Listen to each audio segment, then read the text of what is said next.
Have you ever been in a garden store, picked up a bag of fertilizer, and just wondered what's really inside?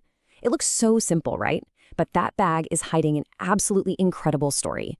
A story about global industry, some brilliant chemistry, and a really delicate environmental balance. So let's dig in and uncover the science that's hiding in plain sight.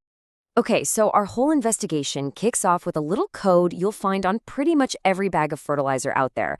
It's usually a series of numbers, something like 3-1-5, and sometimes there's another number in brackets. It looks kind of cryptic, but trust me, this code is the key to unlocking everything. You've got to know these numbers are not random. Not at all. They're a super precise chemical recipe that tells a story stretching all the way from the dirt in your garden to these massive, sprawling industrial plants. So let's crack this code. So those numbers, they represent the ratio of the three most important nutrients for plants. But they also hide a little secret about what else is in the bag. First, let's look at that number you sometimes see in brackets, in this case, 26. What that's telling you is the percentage by mass of what's in the bag that is actual fertilizer. Yeah, you heard that right. Only about a quarter of what you're buying is the active ingredient. So, what in the world is the other 74%? Well, it's made up of what are called inert binders. Stuff like gypsum, lime, and even sand. Now, they don't actually feed the plant, but they are absolutely crucial for spreading that powerful fertilizer out evenly and making sure it doesn't just burn the plant's root. And now for that main event, the NPK ratio. This stands for the big three primary nutrients. N is for nitrogen, P is for phosphorus, and K is for potassium. Each one of them plays a totally different but vital role in helping plants grow big and strong.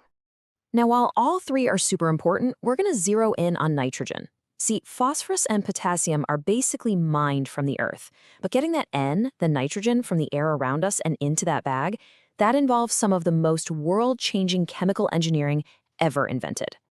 Here's the crazy part.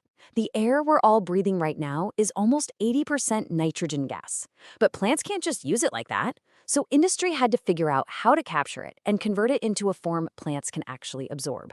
And believe me, it is a massive journey from the sky to the soil. The whole process really boils down to three main stages. First, you got to create ammonia. Second, you use that ammonia to create nitric acid. And then finally, you combine those two things to create the little solid fertilizer granules that end up in the bag. Step 1 is the legendary Haber-Bosch process. This is where nitrogen from the air gets combined with hydrogen to produce ammonia. It is not an exaggeration to say that this single reaction is responsible for feeding about half of the world's population today. Just think about that. Next up, the Oswald process takes that ammonia we just made and transforms it into nitric acid.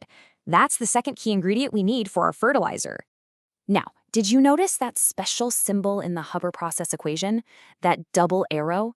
That tells us it's a reversible reaction. That means as fast as ammonia is being created, it's also breaking back down into nitrogen and hydrogen. And for industrial chemists, this is a huge, huge problem for efficiency. So these reactions don't just march in one direction. They exist in this state of chemical equilibrium. It's like a delicate chemical tug of war between making the product and having it fall apart again. The real challenge is figuring out how to tip that balance in your favor.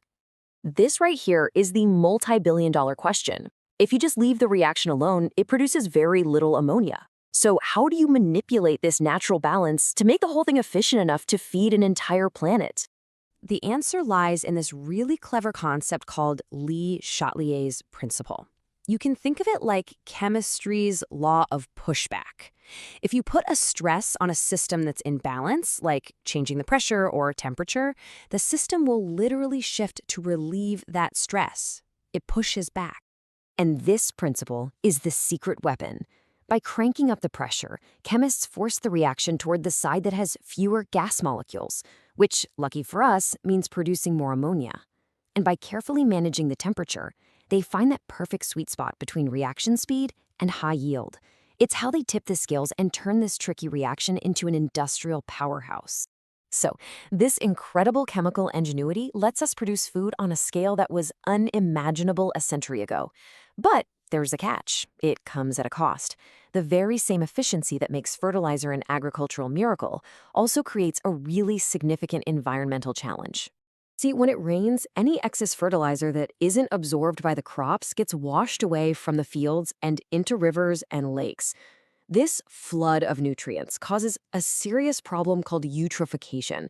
It's a case of too much of a good thing, where the very substance that helps plants on land ends up strangling life in the water. What happens is all that extra nitrogen and phosphorus cause these massive algae blooms that block out all the sunlight and just choke the waterway.